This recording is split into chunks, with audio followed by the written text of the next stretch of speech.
À l'étranger, cette image qui nous vient de Berlin, Volodymyr Zelensky est arrivé sur place aujourd'hui pour une énième rencontre avec les représentants américains et européens. Emmanuel Macron devrait d'ailleurs s'y rendre demain après-midi. Ce week-end, l'Ukraine s'est prévalue d'une avancée militaire sur le front à Kupiansk. Le président ukrainien qui peut aussi compter sur l'engagement de nombreux civils depuis maintenant près de 4 ans.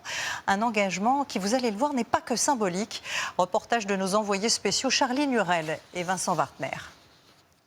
Comme avant chaque mission, Tetiana ne laisse rien au hasard. Si je meurs, autant que je sois belle. Le week-end, cette restauratrice troque son tablier contre le camouflage pour un travail peu commun. Embrasse les enfants. Allez, tu me fais un bisou, je t'aime. Elle contribue à la défense de son pays, dans la banlieue de Kiev, à 500 km du front. Va prendre ton arme. Elles sont comptables, baristas ou encore retraitées. Aucune n'appartient à l'armée, mais elles assurent la défense aérienne sur leur temps libre. Cette mitrailleuse date de 1943. Et elle reste efficace. Tourne, tourne. Attaque de drones russes, Il vient directement sur nous. c'était il y a quelques jours. À gauche, à gauche. Allez, il est là. Mais avant chaque mission, il faut d'abord chauffer la mitrailleuse.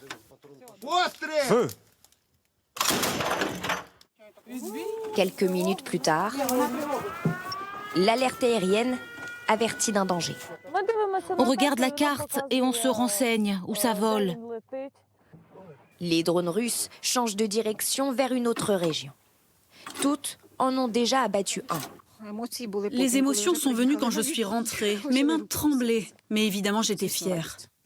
On ne peut pas aller se battre parce qu'on a les enfants, mais on veut aider d'une manière ou d'une autre. Et il y a des civils qui ont choisi de ne pas manier les armes, mais de changer radicalement de vie pour ravitailler le front, mais surtout apporter du réconfort aux soldats. Coudre des uniformes, camouflage, sans électricité à cause des bombardements. Svetlana, 70 ans, a fui son village sous occupation russe. C'est plus de mon âge. C'est un peu difficile pour moi. Est-ce que j'ai le choix? Les militaires endurent plus. Je le dis souvent, je le ferai jour et nuit pour que je puisse revenir chez moi, que la guerre s'arrête. Constantine part les bras chargés de tenues militaires. Avant la guerre, il était entrepreneur. Aujourd'hui, il coordonne la participation civile. Détour par cette école, où chacun participe comme il peut. Bonjour. Qu'est-ce que vous faites? On dessine pour les militaires. Maria, 8 ans, s'applique. C'est pour que le Père Noël leur apporte aussi un cadeau.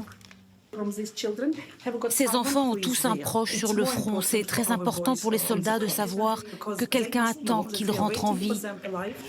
Chargement des dernières donations. Ça peut brûler pendant des heures. Ça réchauffe les hommes dans la tranchée. Ça peut aussi servir de réchaud pour manger. L'État ne peut pas couvrir toutes les dépenses. Alors cette aide des habitants est précieuse. On dit ici que si l'Ukraine n'a pas encore l'arme nucléaire, c'est parce que les militaires ne l'ont pas encore commandée aux bénévoles. Envoie des colis, direction l'est du pays. Ici, tout est très rapide. Dès demain, ils seront distribués aux soldats sur le front.